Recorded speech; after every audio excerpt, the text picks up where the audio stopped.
Hi friends, welcome to another video. This one's going to be kind of a short video, so I'm going to try to get another video out today for you, just in case if this one's too short for you guys, you need some more lazy housewife. So I am going to be teaching you guys how to cook frozen chicken breasts in an Instapot. It's super quick, super simple. I mean, this video is probably going to be like super short, but I feel like maybe I could just share this with you guys and show you how easy it is. I have a brother who is afraid to get an Instapot, or he wants an Instapot, but he doesn't know how to use it. He's scared. He doesn't know how to cook like frozen meat with it. So I'm going to do this video also to help him, because I told him it's only so and so minutes and it's fine. So anyways, enough of the chit chat. Let me get right to showing you how to make frozen chicken breast in an Instapot.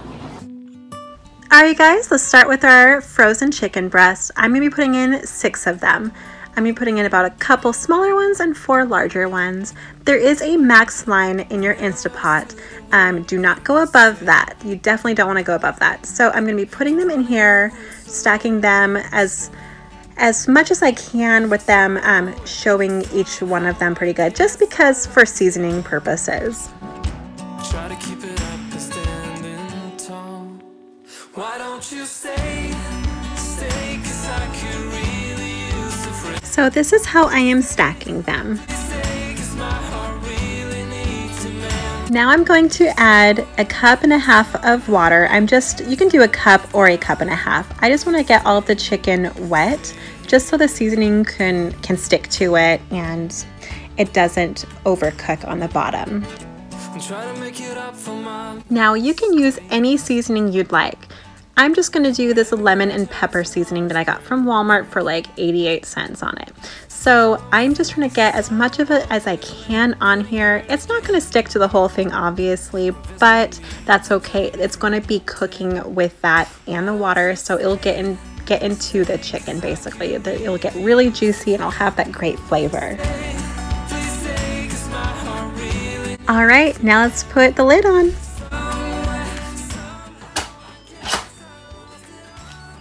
Now make sure that the valve is on sealing, not on venting. We want to make sure it's on sealing. So press the pressure cooker button and make sure it's on high pressure.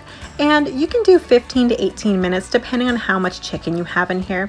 Because I have a larger batch, I'm going to do 18 minutes, but I honestly could have done maybe 15 or 16 minutes. You don't want to go any more than 18 just because it will get less juicy. So 15 minutes is safe as well. So here we go, it's going down and it's almost time to release.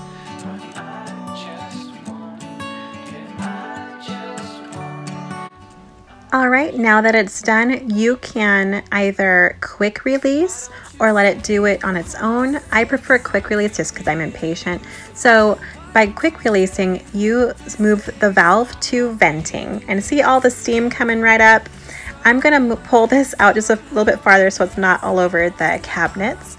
And this takes about a minute for it to be fully done releasing all of that pressure. Now it is done venting. Now we can press cancel, turn it off, and then I love that sound. All right,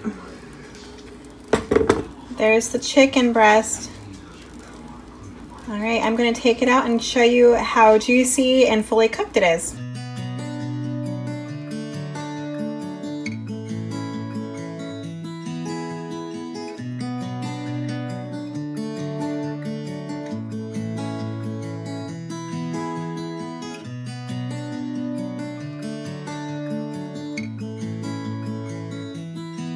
Alright you guys, I hope you enjoyed this video. I hope that it helped you not be afraid to use the Instapot. I know a lot of people are afraid to use it. There's been rumors of them exploding.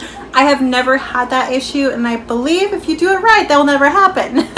So I hope you guys did enjoy this video. Stay tuned for more videos to come. I will be uploading another video today if I haven't already, and I hope you guys have a fabulous day and evening. Thank you guys so much for watching. Give me a like and subscribe if you haven't yet, and I'll see you guys again in my next video.